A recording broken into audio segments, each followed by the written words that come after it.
Hi நண்பர்களே, எல்லாரும் எப்படி இருக்கீங்க?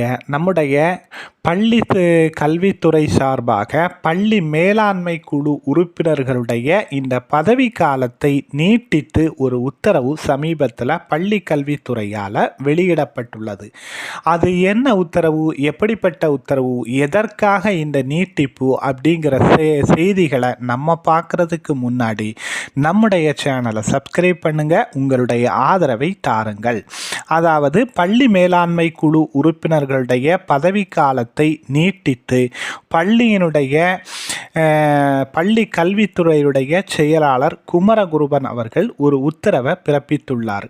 அவர் என்ன உத்தரவை பிறப்பித்திருக்கிறார் அப்படின்னு கேட்டால், 2022 ஆண்டு ஏப்ரல் 23 கட்டமைக்கப்பட்ட பள்ளி மேலாண்மை குழு உறுப்பினர்களுக்கு ஜூலை 20 வரையிலும், சரியா, அதே ஆண்டு அதாவது 2022 ஆண்டு ஏப்ரல் 30 கட்டமைக்கப்பட்டவர்களுக்கு ஜூலை 27 வரையிலும், 2022 ஆண்டு மே மாதம் கட்டமைக்கப்பட்ட பள்ளி மேலாண்மை குழு உறுப்பினர்களுக்கு ஆகஸ்ட் 10 வரையிலும், அதே ஆண்டு ஜூலை மாதம் கட்டமைக்கப்பட்ட உறுப்பினர்களுக்கு ஆகஸ்ட் 17 வரையிலும் பதவிக்காலத்தை நீட்டித்து பள்ளி கல்வித்துறை உத்தரவிடுகிறது அப்படின்னு சொல்லி உத்தரவு பிறப்பிச்சிருக்காங்க. அதே போல அந்த உத்தரவை இன்னும் அதை முடிக்காம அந்த உத்தரவுடைய கீழே தொடர்ந்து இன்னும் பல அம்சங்களை குறிப்பிட்டிருக்காங்க.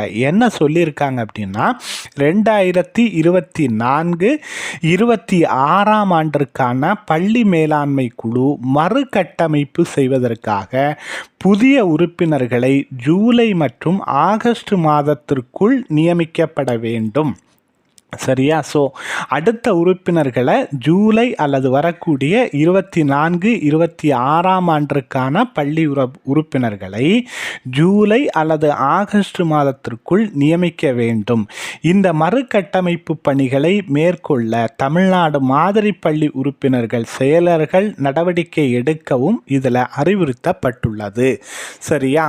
இதனால் என்ன ஆகும்னா, இப்போ அரசு பள்ளிகளில் தற்போது சேர்க்கை பணிகள் நடைபெற்று வருகிறது. புதிதாக மாணவர்களை அட்மிஷன் செய்யக்கூடிய அந்த பணிகள் நடைபெற்று வருகிறது. அந்த பணிகளில் இந்த பள்ளி மேலாண்மை குழு உறுப்பினர்கள் பங்கு பெற வேண்டும். அதற்காகத்தான் இந்த நீட்டிப்பு அப்படின்னு சொல்லிட்டு பல்வேறு அதிகாரிகள், பல்வேறு நண்பர்கள், கல்வித்துறையை சார்ந்த பல்வேறு அறிஞர்கள் நமக்கு தகவல் சொல்கிறாங்க. ஸோ அந்த பணிகள் தொய்வு ஏற்படக்கூடாது என்பதற்காகத்தான். இது மாணவர்களுக்கு விடுமுறை காலம், இது மாணவர்களுக்கு தேர்வு காலம்.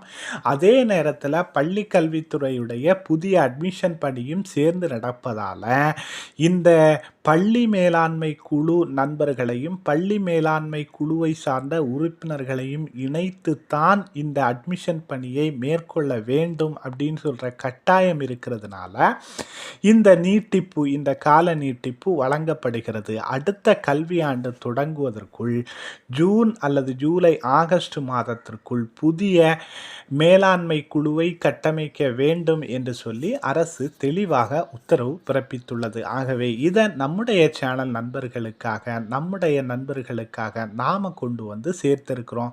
இது போன்ற பல்வேறு தகவல்களை நம்முடைய சேனல் வழியாக தெரிந்து கொள்ள நம்முடைய சேனலோடு இணைந்திருங்கள். பாய் பாய்.